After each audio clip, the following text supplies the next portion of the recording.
Hello everyone, welcome to my channel Suma Girish. నేను ఇవాళ ప్రసాదం స్టైల్ పులిహోర ప్రిపేర్ చేశాను. టేస్ట్ అయితే ఎగ్జాక్ట్గా చాలా బాగా వచ్చిందనమాట.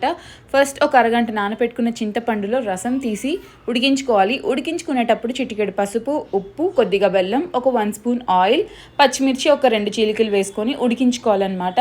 ఉడికించి చిక్కబడిన తర్వాత పక్కన పెట్టేసి ఒక డ్రై కడాయి తీసుకోవాలి. ఆ కడాయిలో మిరియాలు, మెంతులు, జీలకర్ర మీరు వాడే క్వాంటిటీస్కి తగ్గట్టు వేసుకోవచ్చు. మీరు పులుసన్నంకి వాడే రైస్ క్వాంటిటీని బట్టి ఈ మెజర్మెంట్స్ అన్నీ అడ్జస్ట్ చేసుకోవచ్చు. అలా డ్రైగా వాటిని రోస్ట్ చేసి దంచుకోవాలన్నమాట, ఒక మసాలా లాగా.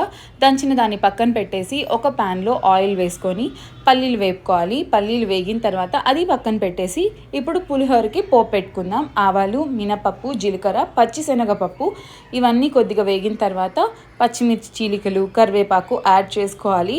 మీడియం ఫ్లేమ్లో పెట్టండి, ఎందుకంటే పులుసన్నంకి తిరగమాత మెయిన్ ఫ్లేవర్ ఇస్తుంది కాబట్టి అది కానీ కొంచెం మాడింది అంటే ఫ్లేవర్ పోతుంది.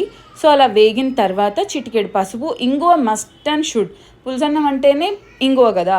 సో ఇంగువ వేసిన తర్వాత ముందుగా మనం ఉడికించుకున్నాం కదా చింతపండు రసం, అది కూడా యాడ్ చేసేసుకొని ఒక 2 మినిట్స్ లో ఫ్లేమ్లో పెట్టుకున్నామంటే ఆయిల్ అంతా పైకి వచ్చేస్తుంది. అప్పుడు చింతపండు రసం బాగా ఉడికినట్టు మనం వేసిన తిరగమాతలో. ఇంకేముంది, ముందుగా చల్లార్చి పెట్టుకున్న అన్నంలో ఈ చింతపండు రసం వేసి బాగా కలుపుకోవాలన్నమాట.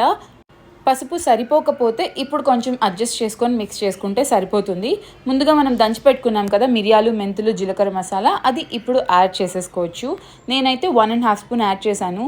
మిరియాలు, మెంతులు ఇవన్నీ మెంతులు వేసాం కాబట్టి కొంచెం చేదు వస్తుంది అని నేను లిటిల్ బిట్ యాడ్ చేశాను అనమాట, నేను చేసే క్వాంటిటీకి అయితే. తర్వాత గార్నిషింగ్గా పల్లీలు చల్లుకోవడమే. నాకైతే పులిహోరలో వేసే పల్లీలు ఏరుకొని మరీ తింటానన్నమాట. మరి మీరు please do like, share and subscribe.